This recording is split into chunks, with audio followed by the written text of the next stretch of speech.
welcome back, subscribers. Before we get started with the video, I want to get this out of the way. If you guys are not already part of that subscriber squad, please consider putting your paws to that subscribe button to join the subscriber squad. And without further ado, let's continue with part 2 of Mermay. First up we have is the wolffish. I decided to do more character variants because I was tired of just drawing ladies and gentlemen and monsters, so I thought I would add a sort of monster kid.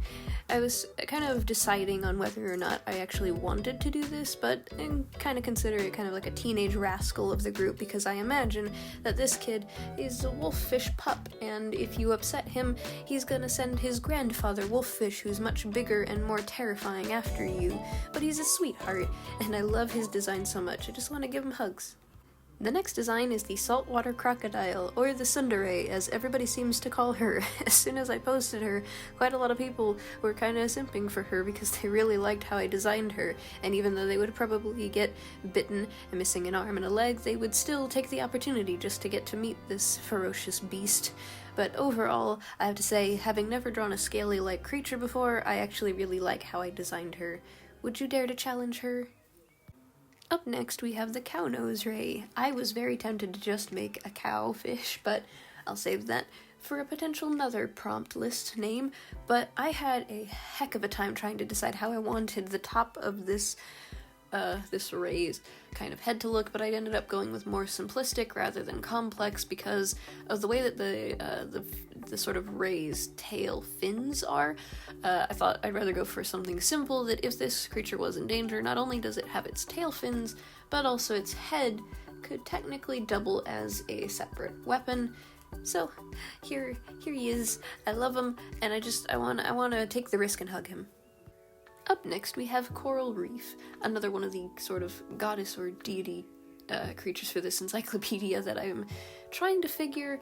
I wanted to go all out with my comfort zone here because I like making more chibified and pastel, and I wanted to do something originally kind of sad and scary to kind of reflect the fact that coral reefs are kind of becoming bleached, but I decided to go for a more kind of like refined look where they look a little spooky, but super colorful and are well kept, where they have bright colors all around them. But I don't know, I've never really drawn characters that have sort of like 3 eyes, and I went all out for this one, and I'm really happy with how I stretched my comfort zone to make this character. Up next, we have the humboldt squid, and this is absolute nightmare fuel for me, but because it was my friend's birthday on this day, I wanted to give them a gift that they enjoyed. Now, they love creatures like this. They love symbiotes, they love octopus, squid, you name it. They love these kinds of creatures, so I was like, you know what?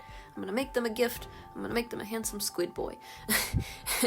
So I kind of went all out on this character, and I tried to make them look both terrifying and handsome at the same time, because humboldt squids are known to be very dangerous to humans. Up next, we have the white sturgeon. I hope I'm pronouncing that right. Originally, I was gonna go with a more monstrous approach for this creature, but after kind of reconsidering how this looks, it kind of looks like I just slapped 2 monster designs together. I scrapped it and went for another mermaid base of the upper half, but I decided because the sturgeon has a lot of sharp bits to them, I decided to go a little bit abstract for the head.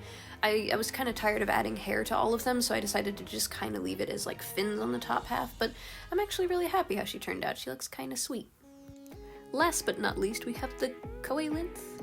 I'm never going to be able to pronounce that correctly here nor in Animal Crossing, but this ancient, adorable fish was my favorite design because it just kind of looks a bit cursed and cute at the same time. Kind of gives me some Full Metal Alchemist vibes. If you know what I'm referencing, you'll understand the heartbreak of that context, but I want to pick them up and I want to take them home with me. They're just like an ancient puppy dog fish. Just look at those eyes. How could you not want them? And that wraps it up for this Mermay video. I plan on condensing the last dozen of these Mermay prompts into a video on the 30th, which will be the last Sunday of this month, but please stick around and check out my Instagram if you guys want to see the daily posts of these, and a little bonus update, I now have a TikTok. Yay! I told myself I was never going to do that, but I decided to branch out my audience, so if you are actually here from TikTok, welcome to the subscriber squad. If you put your paws to that subscribe button to turn on notifications for weekly content. Stay awesome, subscribers, and I'll see you all in the next video. Bye-bye!